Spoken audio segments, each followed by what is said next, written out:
So I walked in. It was my very first day on the job. I think I was probably, I don't know, 24, 25 years old. And the manager looked at me with this hatred in her eyes. Have you ever had anybody look at you like that? You never met this person before, but you can just tell. From the piercing look in their eyes, they absolutely positively hate you.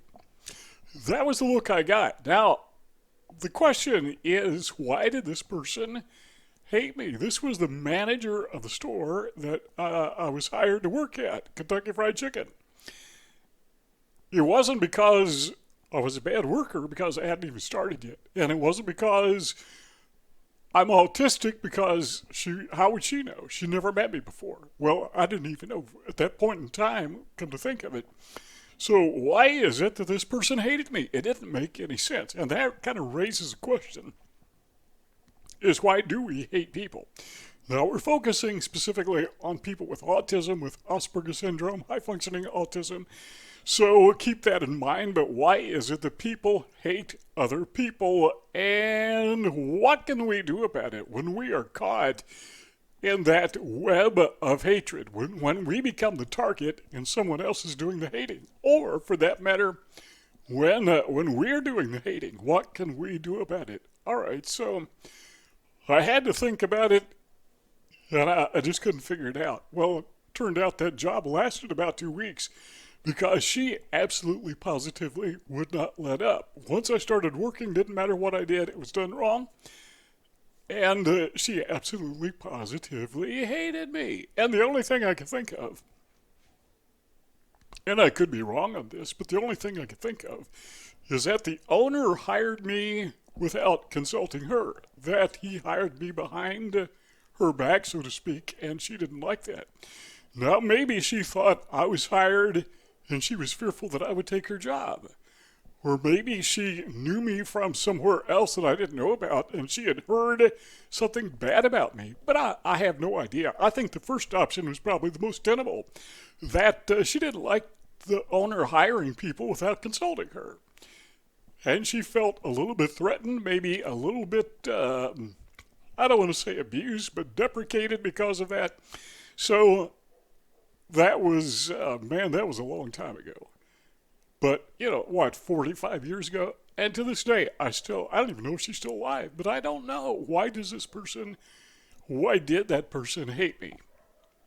Very confusing. Now, if you are an autistic person, then you could probably come up with several reasons right off the top of your head. And the number one reason is, and typically when you make videos, you say the number one reason to the very last so people listen to the whole video, because that helps you with the algorithm. But let's do the first one first. The best one, number one answer first. And that is this: we tend to hate those who rejected us or who reject us. Now, if you are autistic, you absolutely positively understand this, because rejection has been a part of your life from your very earliest memories. Now, not everyone rejected you. I don't think. I mean, maybe you grew up in one of those families where your family didn't like you. I was very fortunate. I had probably the best family an individual could have. Remember those 1950 sitcoms where the families were just perfect? I can't say that my family was perfect, but just knowing what I know about other families, we had it pretty good, So we had a loving environment. We pretty much got along together, but we fought, kids, siblings, they fight. So I didn't have that rejection at home, but get outside that safety net. And it seemed like everywhere I went, with very few exceptions, I had a couple good friends, but everywhere I went, particularly school, there was just rejection, and the workplace, I could not hold down a job. We've talked about this before. But people with Asperger syndrome, high-functioning autism, it's virtually impossible to hold down a job simply because we have that social deficit. We have that mind blindness. So why do people hate us? Well, sometimes we hate those people who rejected us, Now, I'm talking to people with autism.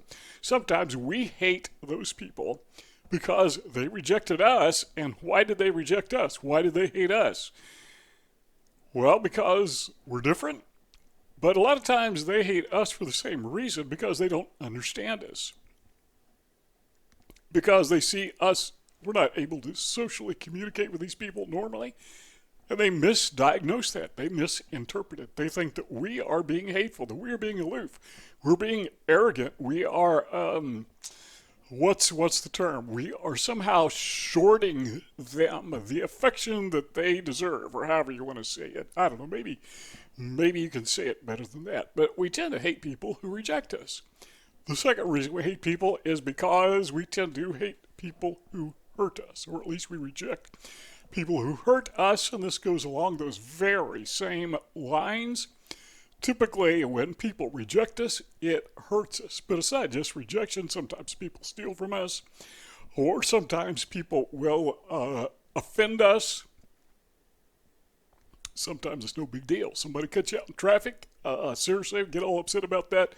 Talk about that some more a little bit later. But yeah, we tend to hate people who do us damage, and particularly if the hurt is uncalled for. And people do that. Narcissists, psychopaths, they just love to hurt people because it boosts their ego. I call it ego juice. They get juiced. That's their narcotic of choice. They get juiced by elevating their ego or inflating their ego. And they do that by hurting other people. And we tend to hate those people who hurt us. Number 3 is we tend to hate people, and this is a big one. We tend to hate people with whom we disagree.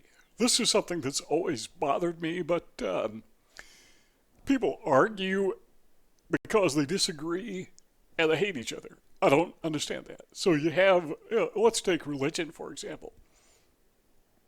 And I've used this illustration a couple months back, I think, but let's say you have this religion and it believes in the Easter Bunny. And there's this other religion, very similar, kind of an offshoot, they have the same origin, where both these religions believe in the Easter Bunny. But the one religion believes the Easter Bunny is blue, and the other religion believes the Easter Bunny is pink. And if you disagree with them, then you're a heretic. Yep, that's what you are. And they hate you because you believe something different from them. And what do? They go to war over it. I mean, I have heard of countries, this is very rare, but I've heard of countries who were on the verge of war over a ball game. The two countries had a ball team and they played a game, and one team lost, the other team obviously won, and the one team that lost accused the other of cheating.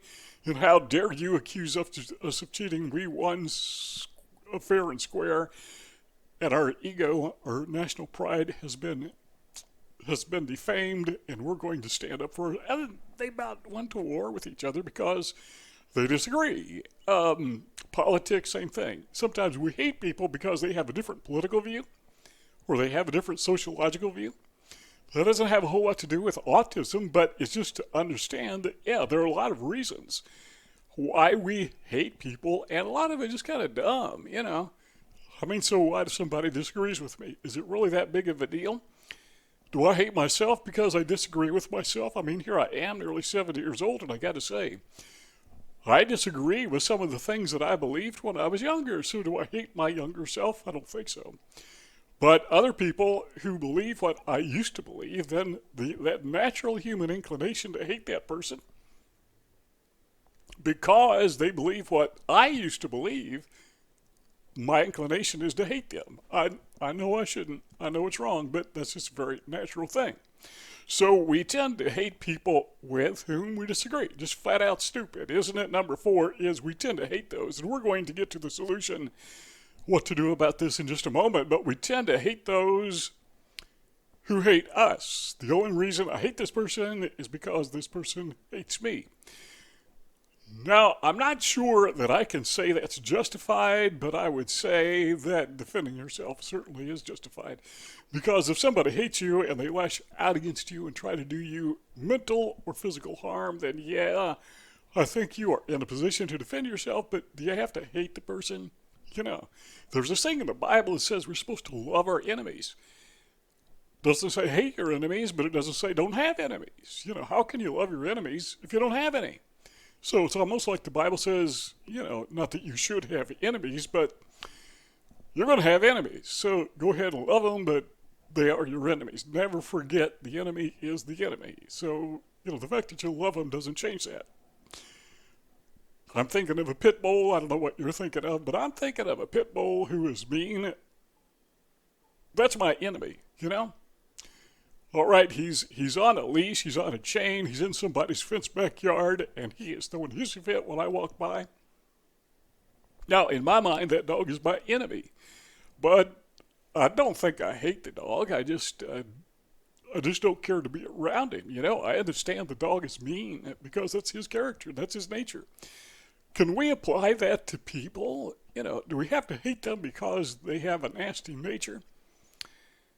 I got to tell you, it's very difficult for me, very challenging for me not to hate that manager that I confronted, what did I say, 45 years ago, whatever, because she just hated me for no reason. And it's hard not to hate that bulldog, because effectively she was a narcissist, she was a psychopath, she was just, I don't know why she was a manager. Apparently she got along well with the owner, She didn't treat him that way, so all was well.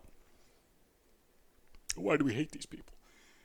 Because they hate us, and we're just natural to defend ourselves, I suppose. All right, now, the question is what to do, and this is really important for people with autism, because it's very easy for us to, let's don't use the word hatred, let's use the word bitter, or maybe even a softer term would be disappointed. Yeah, okay, let's say we're disappointed in other people because they have rejected us. What do we do? How do we deal with that? Well, I got three things. Number one is, and this is easy for virtually every person with autism, and that is just get time alone, get away from them.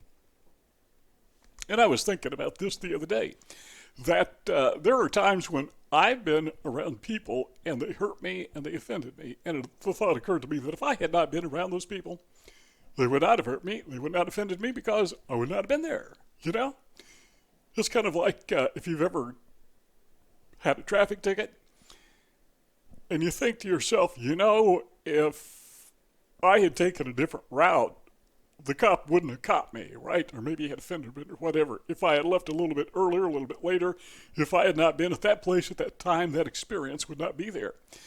Well, the same thing applies when we choose to be alone, and we all need time out. And again, people with autism, they're really good at this. They enjoy, most of us, enjoy being by ourselves. Not that we don't enjoy being with other people, but, we get sensory burnout. It comes on fast and furious, and a lot of times we just have to get up and walk out of the room, get away from these people. So we need time alone. So I'm thinking, I spent time alone. But if I had been with people during that time alone, there's a good possibility that they would have said something or they would have done something that hurt me, and I would have been disappointed. Remember, we're not saying hate anymore. We're just saying disappointed because that sounds better. So I'm not disappointed because I wasn't there to be disappointed. I wasn't there to get the traffic ticket. I wasn't there to have the fender bender. I wasn't there to be disappointed or offended by this person. Is avoidance a good thing? Well, I think when it becomes obsessive, yeah, it can be hurtful. But I got to tell you guys, I think I could live in a log cabin out in the wilderness and never ever see another human being as long as I live. I tell myself that all the time. Well, that's not reality, is it? I mean, reality is, and this is number two, by the way, we need to accept reality. Reality is, if I were all alone in a cabin out in the wilderness, I probably wouldn't survive. I mean, our very survival hinges on having access to other people. Here I am talking to you, and the reason is because other people invented the internet. Other people invented the video camera, invented the computer. So I need other people to do what I'm doing right this very moment. And you need other people. But still, here we are. We can get alone, but still have access to other people. That seems to be the ideal. So we need to face reality. Just embrace the fact that life is not fair. And it doesn't seem fair that it's more fair to other people than it is to other people, because people with autism, life really isn't fair to us. It's more unfair to us than it is to people who are very socially adept, where we are socially inept. We're just not connected very well. So life is unfair. But can we just accept that and go on for what it is? It still hurts, doesn't make it any better, but just cognitively understanding that this is reality and brooding over it, ruminating over all the past hurts, doesn't make it better, does it? Well, maybe it does, thinking about it, getting away. I mean, ruminating is there for a reason, so we don't get ourselves in that problem, repeat that problem in the first place. But being obsessed with it, that, I think, that could be a problem. Well, here's the final thing. And this, I think, is probably the most important, and that is we need to stop and think about the positives. Okay, I know I sound like Joel Osteen or whatever. I don't mean to do that. But the reason I say that is because human nature is we give much more weight to negative experiences than we do to positive experiences, to bad experiences than to good experiences. When somebody insults you, I mean, just a bad person, that negative experience weighs a ton. But if somebody compliments you, that weighs a few ounces, right? I mean, they don't weigh the same. So you could have 1 or 2 bad experiences in your day and 100 positive, good, reaffirming experiences, and what you're thinking about those negative experiences, right? Why is this important to people with autism? Because we tend to allow ourselves to be weighted down with these negative experiences because we just got a lot of them, more so than other people. But when we stop and think and start giving weight to those positive experiences, that can make, we have to give the weight to it. It's not going to weigh itself, So we have to stop. While we're ruminating about all the bad things that happen, why not ruminate about all the good things that are happening? So think about somebody special in your life. Whoever that special person is, they have said things or done things that have hurt you, right? Now, there's some people who are truly bad people, and you need to get away from them. So you can stop and think, well, they did say something nice one time. I remember, well, it doesn't matter how much weight you give to that. The weight is they're bad people.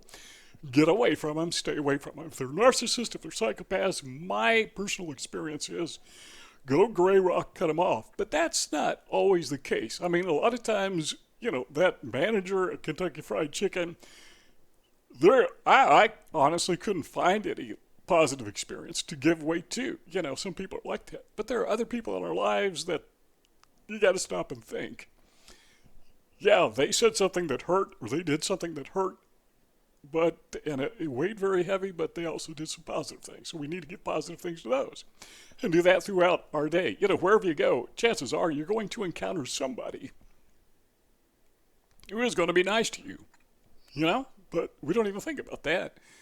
All we think about is the person who was very hurtful, who said the thing or rejected us or turned away from us, and we become obsessed. As we said earlier, we over-ruminate about that thing.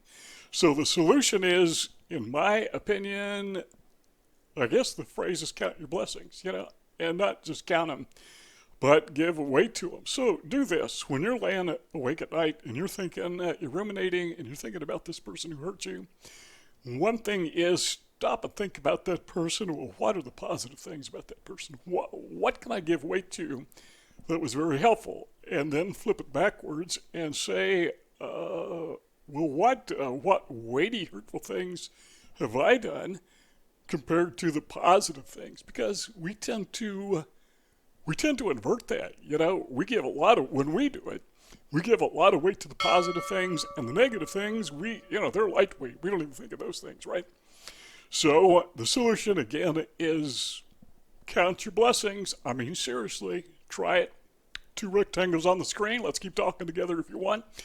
All you got to do is click one of those 2 rectangles. Our conversation is just going to go on as long as you want it to, but if not, thanks for stopping by, and see y'all next time.